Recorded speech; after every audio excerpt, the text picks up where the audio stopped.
TDP Janasena మధ్య సీట్ల లెక్కకు సంబంధించి క్లారిటీ వస్తున్నట్టుగానే తెలుస్తోంది. నిన్న రాత్రి చంద్రబాబు పవన్ కళ్యాణ్ ఇద్దరు కూడా సమావేశమయ్యారు. చాలా కాలం తర్వాత మళ్ళీ చంద్రబాబు పవన్ కళ్యాణ్ నివాసానికి వెళ్ళారు. సుదీర్ఘంగా చర్చించారు. సుమారు 2 గంటల పాటు చంద్రబాబు పవన్ కళ్యాణ్ ఇద్దరు కూడా మాట్లాడుకున్నారు. రాబోయే ఎన్నికల్లో ఎటువంటి వ్యూహంతో వెళ్ళాలి, ఉమ్మడి కార్యాచరణ ఏ విధంగా ఉండాలి అనే విషయంపై ఇద్దరు నేతలు కూడా మాట్లాడుకున్నట్టుగా తెలుస్తోంది. జనసేనకు 28 ఎమ్మెల్యే సీట్లు, 2 ఎంపీ సీట్లు ఇచ్చే విధంగా ఇద్దరి మధ్య చర్చ జరిగినట్టుగా తెలుస్తోంది. మరో 2-3 దఫాలు ఇరువురు నేతలు కూడా చర్చించిన తర్వాత పూర్తి సీట్ల సర్దుబాటుపై క్లారిటీ వచ్చే అవకాశం ఉంది. చంద్రబాబు పవన్ కళ్యాణ్ భేటీలో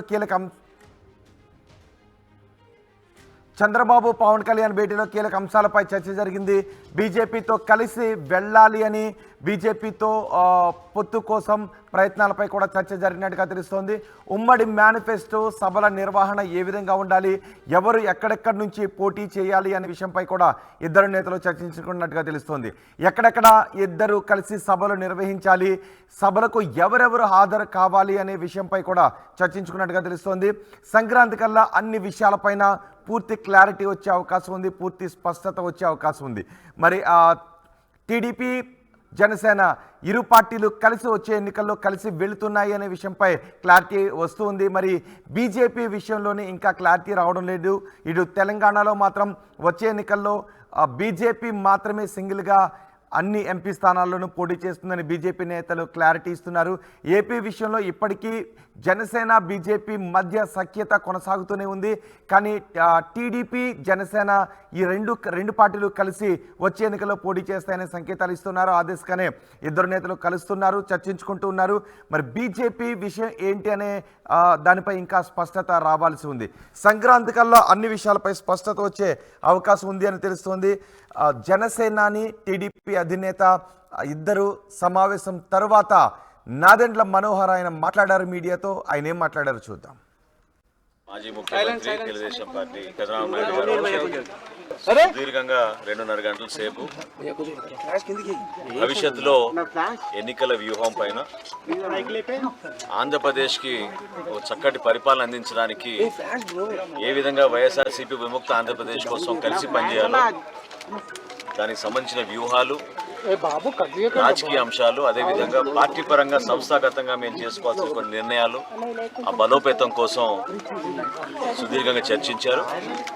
తప్పకుండా ఆంధ్రప్రదేశ్ ప్రజలకి మంచి భవిష్యత్తు ఉండే విధంగా ఈ చర్చలు చాలా సంతోషకరంగా జరిగినాయి. భవిష్యత్తులో కూడా అన్ని కార్యక్రమాల్లో ఇరు పార్టీల క్యాడర్ నాయకులు కలిసికట్టుగా విజయం సాధించి రేపటి రోజున మంచి ప్రభుత్వం, మంచి పరిపాలన అందించే విధంగా తగిన చర్యలు తీసుకుని ముందుకెళ్తామని ఈ సందర్భంగా ఇరు పార్టీల నాయకులు ఈరోజు నిర్ణయించుకున్నారు. ఏపీలో రాజకీయ పరిణామాలు, రాజకీయ స్నేహాలు, పొత్తుల గురించి మరింత సమాచారం మా ప్రతినిధి సురేందర్ అందిస్తారు. సురేందర్, నిన్న రాత్రి చంద్రబాబు జనసేనాని నివాసానికి వెళ్లారు. వచ్చే ఎన్నికల్లో రాజకీయ వ్యూహాలపై చర్చించామని political affairs committee chairman Nadendla Manohar కూడా చెప్పారు, జనసేన పిఎస్సి చైర్మన్. సో ఎటువంటి వ్యూహాలను అమలు చేయబోతున్నారు? సీట్ల సర్దుబాటుకు సంబంధించి ఎటువంటి క్లారిటీ వస్తుంది? బీజేపీతో కలిసి వెళ్తారా అన్న విషయంపై కూడా ఏమన్నా మాట్లాడుకున్నారా? ఎటువంటి క్లారిటీ నిన్నటి సమావేశంలో వచ్చిందనే చర్చ జరుగుతోంది. ఎస్ రోహిత్, నిన్న చంద్రబాబు పవన్ కళ్యాణ్ భేటీతో కీలక పరిణామాలు ఆంధ్రప్రదేశ్లో చోటు చేసుకుంటున్నాయని చెప్పొచ్చు. 3 అంశాలు ప్రధానంగా, అంటే చంద్రబాబు అదేవిధంగా పవన్ కళ్యాణ్కి సంబంధించి భేటీలో 3 అంశాలను మనం చూడాల్సి ఉంటుంది.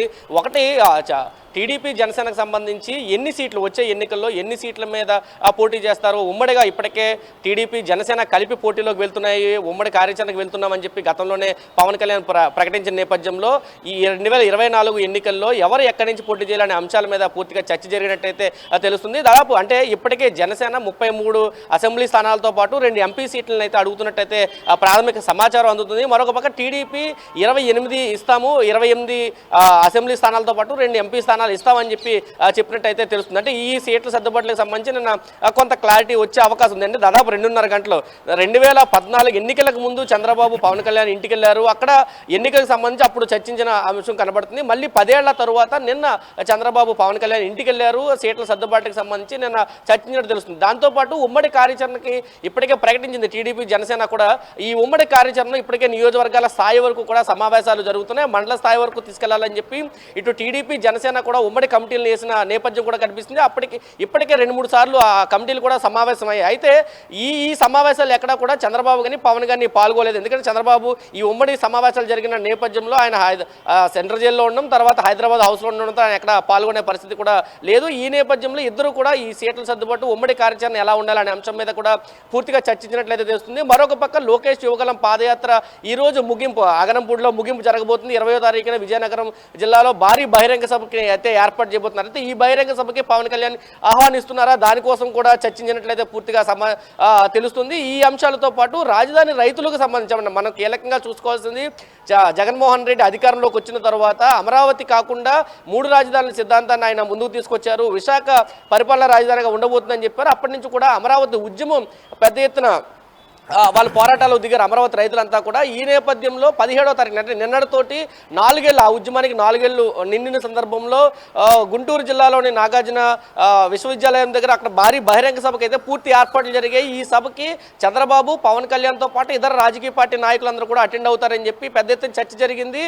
అందరూ వస్తున్నారని అన్ని ఏర్పాట్లు చేశారు. అయితే పవన్ కళ్యాణ్ అనుకున్న షెడ్యూల్ ప్రకారం విజయవాడకి చేరుకున్నారు, ఆ సభకి హాజరవుతున్నామని చెప్పారు. కానీ సభ అనూహ్యంగా రద్దు చేయబడింది. ఈ సమాచారం పవన్ కళ్యాణ్కి లేదు. కాబట్టి పవన్ కళ్యాణ్ హైదరాబాద్ నుంచి విజయవాడ చేరుకున్నారు. ఇక్కడ ఉన్న పరిస్థితి, మీడియా వ్యక్తులు మళ్ళీ ఆయనకి సభ క్యాన్సిల్ అయిందని చెప్తే కానీ సమాచారం తెలియని పరిస్థితి. అంటే టీడీపీ జనసేన మధ్య చాలా గ్యాప్ ఉందనేది ఈ నేపథ్యంలో అర్థమవుతుంది. ఈ నేపథ్యంలో అలిగిన పవన్ కళ్యాణ్ని బుజ్జగించడానికి చంద్రబాబు నిన్న రాత్రి వెళ్ళడని ఒక ప్రచారం కూడా జరుగుతుంది. మరొక పక్క సీట్ల సర్దుబాట్లకు సంబంధించి జనసేన టీడీపీతో పాటు వచ్చే ఎన్నికల్లో బీజేపీ కూడా కలిసి వెళ్తుందనే ఒక ప్రచారం అయితే ముమ్మరంగా సాగింది. ఎందుకంటే పవన్ కళ్యాణ్ ఇప్పటికీ బీజేపీ ఎన్డీఏ కూటమిలో ఆయన ఉన్నాడు.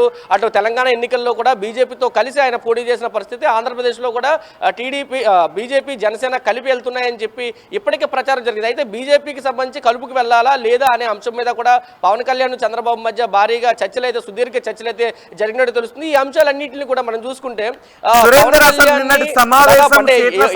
రాజకీయ వ్యూహాలకు సంబంధించా లేకపోతే సభ రద్దుకు సంబంధించి ప్రాపర్గా ఇన్ఫార్మ్ చేయలేదు అనే విషయంలో పవన్ కళ్యాణ్ కొంత అసంతృప్తిగా ఉన్నారు కాబట్టి ఆయనను బుజ్జగించడానికి వెళ్ళారనుకోవాలి.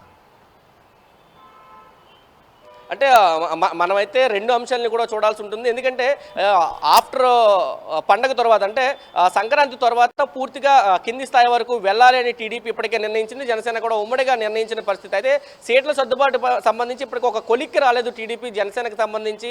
చంద్రబాబు అరెస్ట్ అయిన తర్వాత కూడా, విడుదలైన తర్వాత కూడా ఒక సందర్భంలో మాత్రమే పవన్ కళ్యాణ్ లేరు, అది కూడా 5-10 నిమిషాలు కలిసి బయటకు వచ్చిన పరిస్థితి. 2.5 గంటల పాటు సుదీర్ఘ చర్చ అయితే ఇప్పుడు కొంచెం జరగలేదు. ఈ సందర్భం అంటే ఎన్నికలు దగ్గర పడుతున్న సందర్భంలో 2.5 గంటల పాటు సుదీర్ఘ చర్చలు అయితే జరిపారు.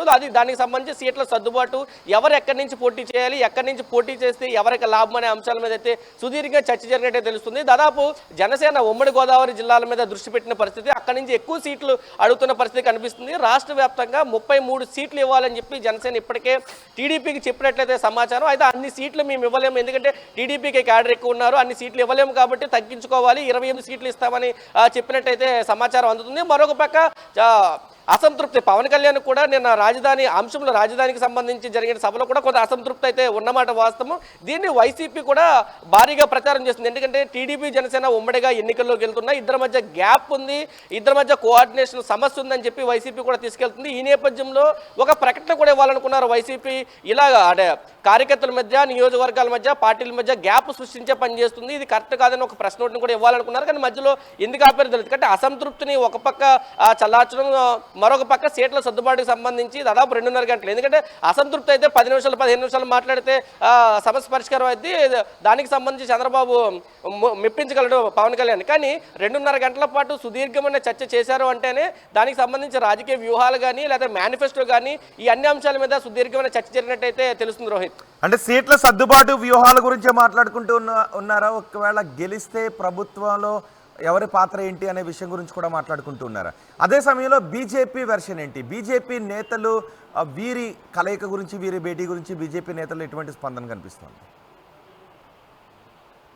అంటే పవన్ కళ్యాణ్ చంద్రబాబు భేటీ తరువాత చాలా ఊహాగానాలు అయితే బయటకు వచ్చాయి. ఎవరు ముఖ్యమంత్రి అవుతారు, ఎవరికి ఎన్ని పదవులు వస్తాయి అనేది పెద్ద ప్రచారం అయితే జరిగింది. ఈ నేపథ్యంలో పవన్ కళ్యాణ్ అన్నింటికి కూడా క్లారిటీ ఇస్తూ అధికారంలోకి ఎవరు వస్తారు, ఎవరు ఏం పదవులు తీసుకుంటారు అనేది సెకండరీ, కానీ ముందు అధికారంలోకి రావడం కోసం వైసీపీని ఇంటికి పంపడం కోసం పూర్తి స్థాయిలో జనసేన కార్యకర్తలు అయితే ముందుండాలని చెప్పిన పరిస్థితి అయితే కనిపిస్తుంది. కాబట్టి అధికారం ఎవరు ఏంటి అనేది ముందు సీట్ల సర్దుబాటు తర్వాతే అది కొలికి వచ్చే అవకాశం కనిపిస్తుంది. ఎందుకంటే అధికారంలోకి రావాలంటే ముందు దాదాపు మ్యాజిక్ ఫిగర్ను దాటాల్సి ఉంటుంది ఆంధ్రప్రదేశ్లో. దాని తరువాత మాత్రమే దాని గురించి టీడీపీ జనసేన మాట్లాడుకునే అవకాశం ఉంటుంది. రెండోది మేనిఫెస్టోకి సంబంధించి ఇప్పటికే టీడీపీ మహానాడులో 6 అంశాలతోటి ఒక మేనిఫెస్టోని విడుదల చేసింది. తర్వాత జనసేన కూడా ఉమ్మడి కార్యాచరణ నేపథ్యంలో కొన్ని అంశాలని తీసుకొచ్చిన నేపథ్యం, ఈ అంశాల మీద మేనిఫెస్టోతోటి ఉమ్మడి మేనిఫెస్టోతో ఏ విధంగా వెళ్ళాలనే అంశాల మీద నిన్న చర్చించినట్లయితే తెలుస్తుంది. మరొక పక్క పూర్తి స్థాయి మేనిఫెస్టోని అంటే టీడీపీ నుంచి 6 సభ్యులతోటి, జనసేన నుంచి 6 సభ్యులతోటి ఒక పొలిటికల్ కమిటీని వేశారు, మేనిఫెస్టో కమిటీని. ఆ మేనిఫెస్టో కమిటీ కూడా సుదీర్ఘమైన చర్చలు అయితే చేసిన పరిస్థితి. 20వ తారీఖున లోకేష్ బహిరంగ సభ జరగబోతుంది. అక్కడి నుంచి పూర్తి స్థాయి మేనిఫెస్టోని విడుదల చేసే అవకాశం ఉందని ఒక చర్చ కూడా రాష్ట్రంలో నడుస్తున్న పరిస్థితి కనిపిస్తుంది. ఎందుకంటే కేవలం 100 రోజులు మాత్రమే ఆంధ్రప్రదేశ్ ఎన్నికలకి సమయం ఉన్న నేపథ్యంలో పూర్తి మేనిఫెస్టోని విడుదల చేయడం, దాన్ని జనాల్లోకి తీసుకెళ్లడం కోసం ఇరు పార్టీలు కూడా పనిచేస్తున్నట్లయితే తెలుస్తుంది. మరొక పక్క టీడీపీ, జనసేన, బీజేపీ ముగ్గురు కలిపి ఎన్నికల్లో కలిసి పోటీ చేస్తారని ఒక చర్చ కూడా గతం నుంచి కొనసాగుతున్న పరిస్థితుల్లో ఇప్పటికే పవన్ కళ్యాణ్ ఎన్డీఏలో ఉన్నాను, నేను బీజేపీ తోటి ఉన్నానని అక్కడ చెబుతూనే ఆంధ్రప్రదేశ్లో చంద్రబాబు నాయుడు తోటి కలిసి ఇక్కడ టీడీపీతో కలిసి వెళ్తున్నామని చెప్పిన నేపథ్యంలో అయితే టీడీపీతోకి వెళ్ళడానికి మాత్రం బీజేపీ కొంత విముఖత వ్యక్తం చేసినట్టయితే కనిపిస్తుంది.